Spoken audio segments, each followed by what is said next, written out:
All right. Hi, everybody. So welcome to World History Spring 2023.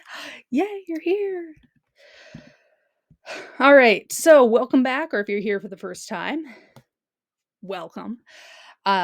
So my name is Miss Corey. My full name is Corey Stodic. This is my second year of teaching overall. Last year I was at a middle and high school teaching social studies. This is my first year at the online school for ISD 728.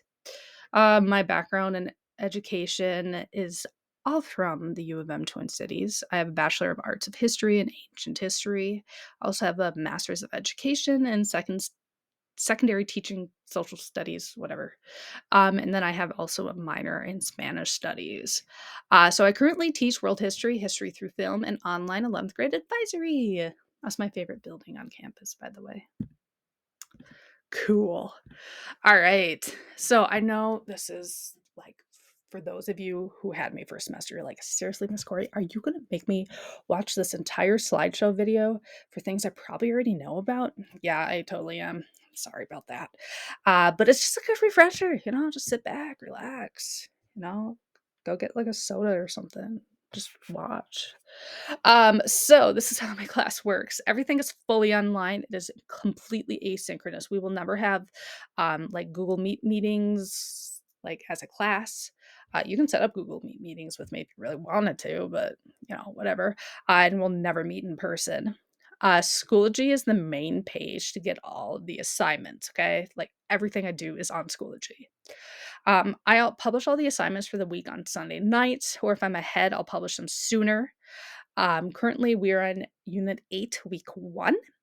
Coursework includes Edpuzzle lectures by me, Edpuzzle videos, which are usually YouTube or documentaries, video choice boards, reading primary sources, reading informational text about a topic.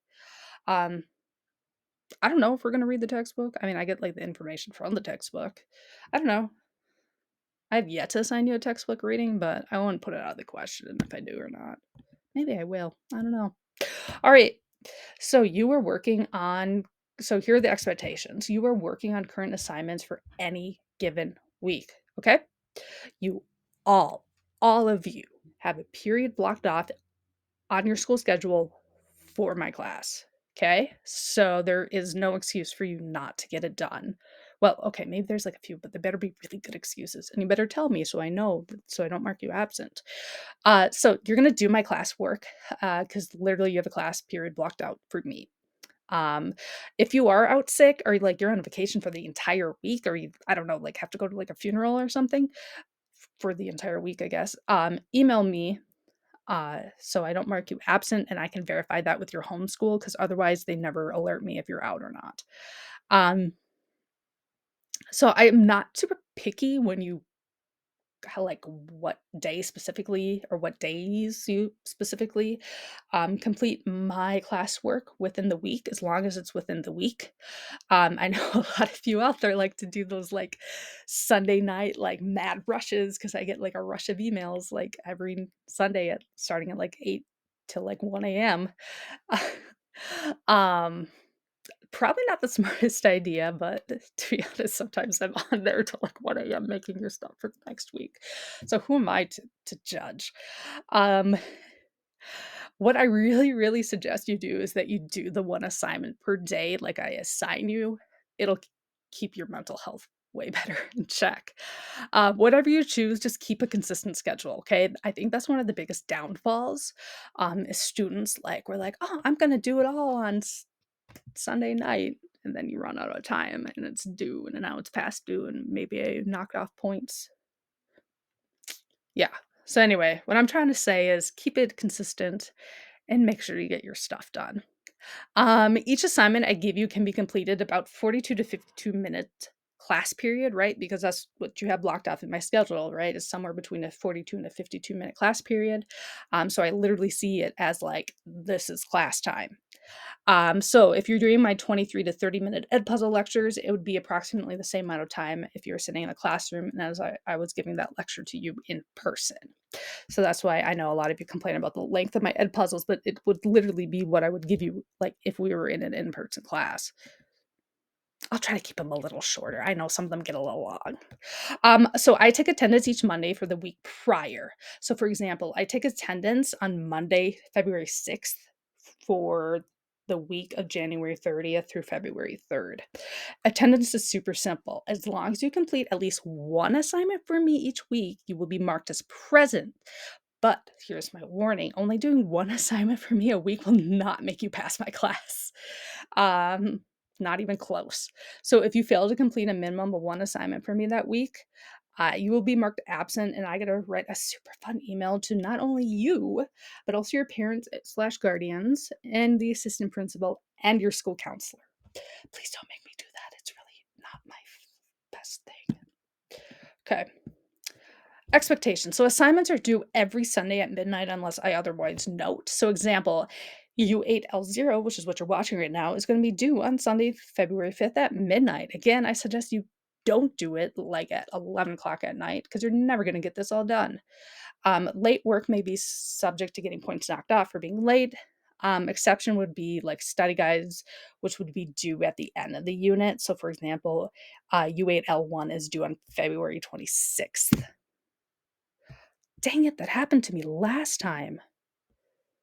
Oh, I hate this. There we go. We're back. Okay. So let's talk about ed puzzles.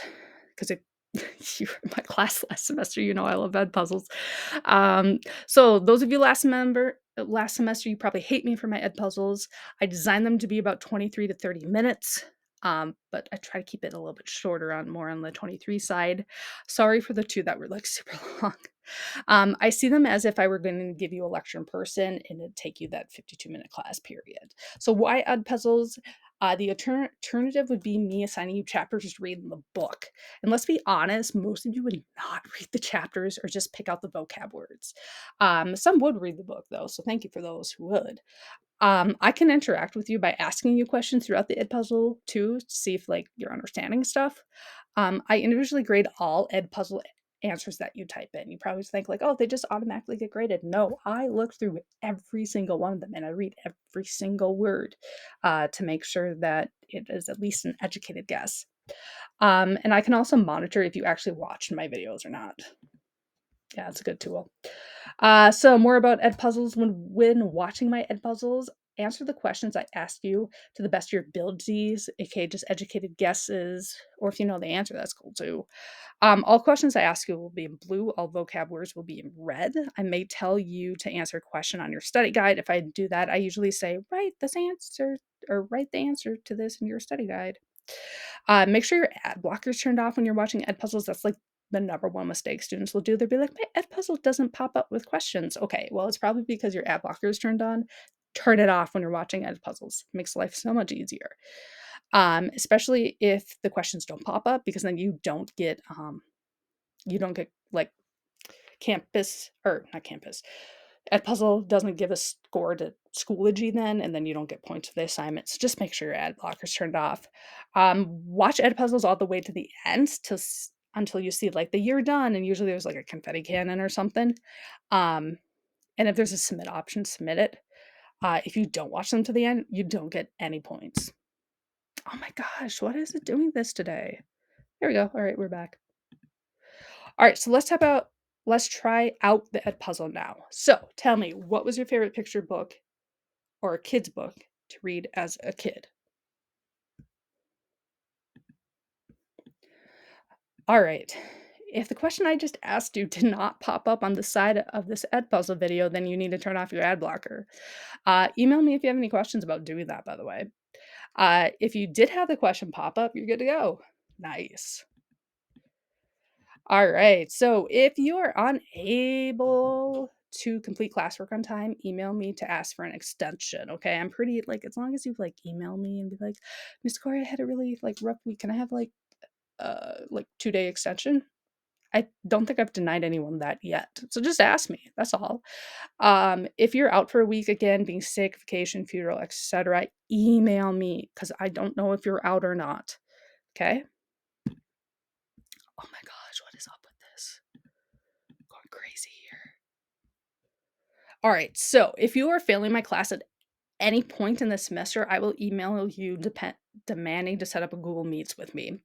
If you don't, I will just automatically make one for us. And if you don't show up, I email your counselor, parent, guardian, and assistant principal that you didn't show up. That's always a really great email. So don't make me do that. Please don't. If you have any questions about course content, information of the course, or want to learn more about a topic, you can certainly email me. I check emails all the time. Come to office hours Thursday or Friday, 12 to 1. If that changes, I'll let you know.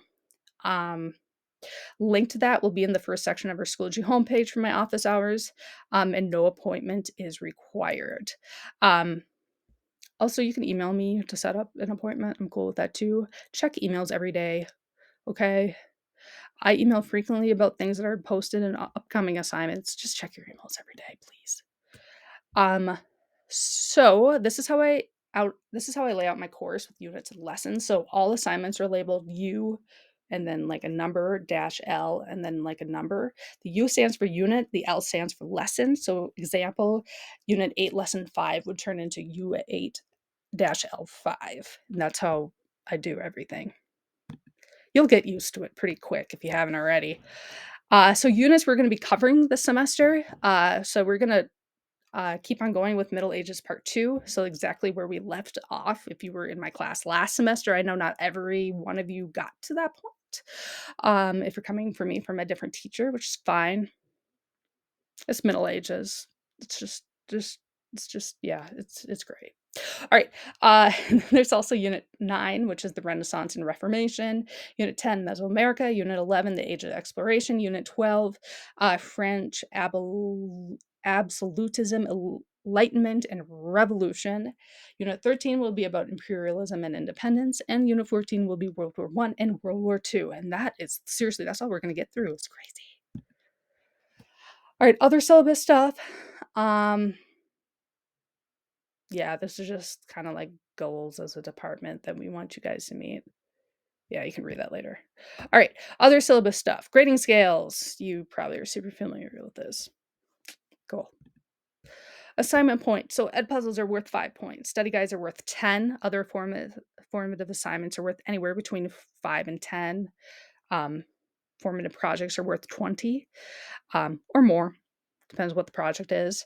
I might change the points depending on the length and time needed for the assignments. Heads up though, Unit 8, you will have a paper with 25 points. Aren't you excited? I'm excited. So excited. All right. Study guides. So study guides are due at the end of the unit. You use your study guides to answer questions or write down vocab words throughout the unit. Summatives. I alternate every unit between tests and projects. So tests are multiple choice, usually 1 to 3 paragraph answer questions. I make Kahoots to help you practice for your test, which I know some of you take advantage of. So thank you for those. And Unit 8 will be a test. All right, so let's turn on notifications for Schoology, shall we? So if you go into your Schoology page, hold on real quick. I gotta jump to it. Here, we'll do this one. Mine looks a little bit different than yours. But what you need to do is you need to go up to like this little envelope that says notifications. And make sure you have at least the first 2 checked in green like I do. Okay.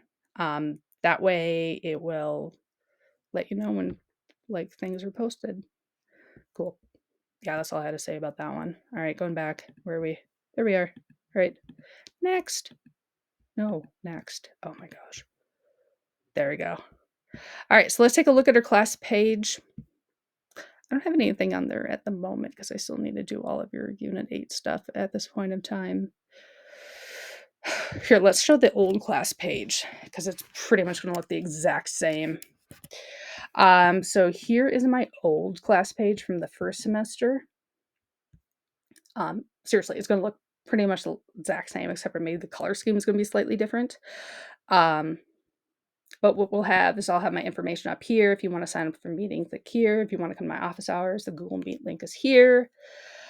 Syllabus, online textbook, probably won't use. I don't know. Have yet to decide. You'll have a weekly schedule. Yours is a little bit different color. But what I do is I update this slideshow every single week of what you need to do for that week. Okay. We'll skip that. So what it's going to look like as we go on throughout the semester is there's going to be a bunch of units. Again, this is from semester 1. But I'll have like unit 1, unit 2, and I'll have the dates. So then in those unit folders, I have weeks. So like week 1, you know, and I'll have the dates. Week 2, and then I'll have the dates. And then I also have Miss Corey's resources, which is pretty much just the links to the slideshows I use. And then if you click on one of these, again, this is an old one. Actually, let me go to a different one. Sorry. Let's do unit 7. So if you click on one, I'll give you kind of like a little day-to-day calendar of what I expect that you should be doing every single day. And I usually put in a direction video too of me just pretty much explaining what you should do every single day. And then you'll see here that you have like study guides, you have the ed puzzle videos, or if there's like another assignment, those will pop up here. We also have the weekly check-ins, which are always fun. I encourage you to do them. They are optional, but it's really nice for me to kind of like check on you, like for school and like personally wise. I always ask kind of a funny question at the very end. All right, let's go back to my slide. Oh, wait, one more thing. So mine says grade book, but on yours it'll say grades. That's where you're going to find the grades for Schoology. I update Schoology way more often than I ever do campus. So if you want the most updated grades, check Schoology. All right, where are we at? All right, let's keep going. All right, so weekly check-ins, again, they're optional but very helpful. We'll start on the week 20 weekly check-in. If you do my weekly check-ins, I respond to every single person. You will get a personal email from me. It's fun. Extra credit. So I occasionally do give extra credit opportunities. And guess what? I'm going to give you one right now. In the next 2 weeks, if you set up a Google Meet with me or come to office hours, either on Thursday or Fridays from 12 to 1, and answer the questions, who do you think is the most interesting historical figure? And tell me a solid reason why. You can't just say, like, they're cool. Like, no, give me a little bit more. I will give you 3 summative extra credit points. But here's the catch. You have to come on and turn on your camera and speak your answer. Okay, you can't just like type it in the chat and disappear. You got to talk to me. It's not fun, super fun. So if you want to do that, email me or come to my office hours. All right, so last question. All right, so in your ed puzzle, answer this. What are you most excited to learn about this semester in any of your classes? And I don't know is not an acceptable answer. All right, so taking a look at Unit 8, this is kind of what I've laid out so far. If anything changes, I'll let you know, or you'll obviously see it when I post it. But yeah, just FYI, there is an essay this unit. Wrap up. So we looked at expectations, what expected of my class, what units we'll be doing, ed puzzles, assignment layouts, points and grades, attendance, and how to get a hold of me. Next up, you are going to open up the U8-L1 study guide. You're going to use this study guide for all lessons in this unit. You're going to watch the U8-L2 Power of the Church Ed Puzzle. Of course, if you have any questions or comments, email me or come to office hours Thursday or Friday.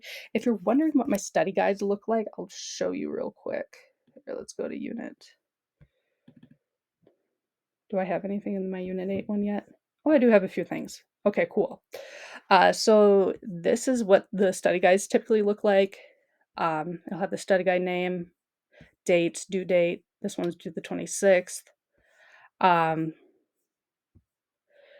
Topic and learning target. You can check how comfortable you feel with those. And then typically what I'll have here is I'll have vocab words typed out. And that's where you're going to answer your vocab that pops up in red on the ed puzzles. Or if I ask you questions, it'll be like question number 1. And then on the ed puzzles, it'll be like question number 1. And you just write the answer to there. I know. Sorry, that's super vague. I'm sorry I don't have a good example right now because I'm behind. That's okay. It's all good. All right, cool. I think that was it. Was that it? Is that the last? That is the last. Okay. Let me know if you have questions. Welcome to my class. I just bombarded you with information, but seriously, let me know if you have questions because I love questions and you know that I answer emails really fast. Sometimes. All right. Bye.